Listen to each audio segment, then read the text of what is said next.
Formal nang inilunsad bilang political party ang United Nationalist Alliance o UNA. Hindi dumalo si Manila Mayor Joseph Estrada sa UNA party launch. Sabay nilinaw na ang puwersa ng masang Pilipino ang kanyang partido. May news to go si Sandra Aguinaldo. Ilan na lamang ang tumatakbong bagon at sa haba ng pila at matinding siksikan, papasok ka na amoy bagong ligo, lalabos ka ng train na amoy pawis.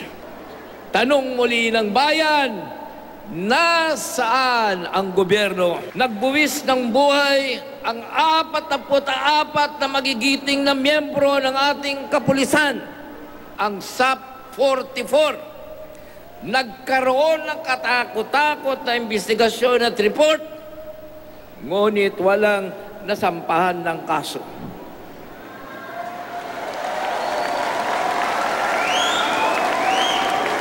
Ang tanong ng bayan, nasaan ang gobyerno?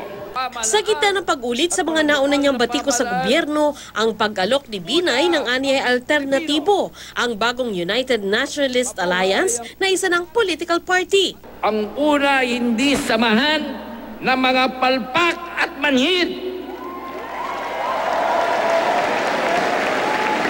Hindi ito samahan ng mga tamad,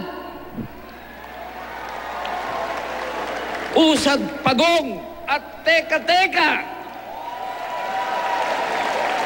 sa pagharap sa mga problema ng bayan. May sapat na karanasan at hindi bagitong mag-aaral pa lang sa pamamahala at pagsisilbi sa bayan. Ang inilunsad ngayon ay isa ng partido. Iba na sa una noon na koalisyon ng puwersa ng masang Pilipino ni Manila Mayor Joseph Estrada at ang PDP laban kung saan kumalas na si Binay. Ito na raw ang bagong oposisyon. Aaminin natin, kapag tayo sa una ay nagkakamali, hindi tayo maninisi o magbibintang sa iba. Aakuin natin ang responsibilidad at pananagutan ng buong pagpapakumbaba. Patitingkarin natin ang tatlong sangay ng pamahalaan na pinahina ng panunuhol at pananakot.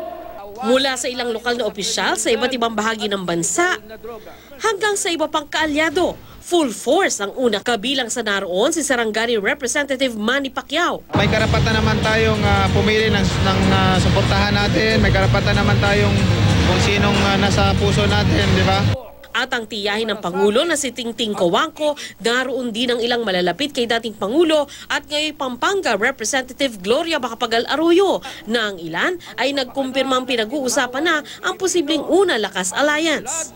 Ang una ang magdadala sa kandidatura ni Vice President Jennifer Binay sa 2016. Nakikipag-alyansa raw sila sa iba't ibang mga partido. Patigim lamang daw ito ng kanilang pwersa. Yun nga lang, isang personalidad ang wala dito. At yan ay si Manila Mayor Joseph Estrada.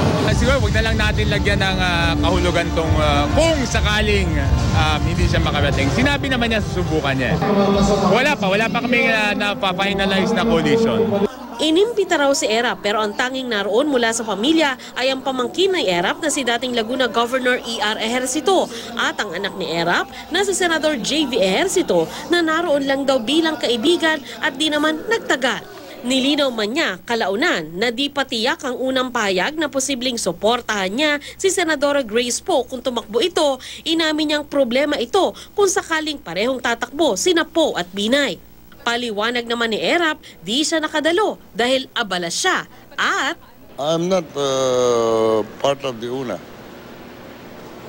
I'm not a member of the UNA. I have my own party, Partido ng Masang Pilipino, PNP.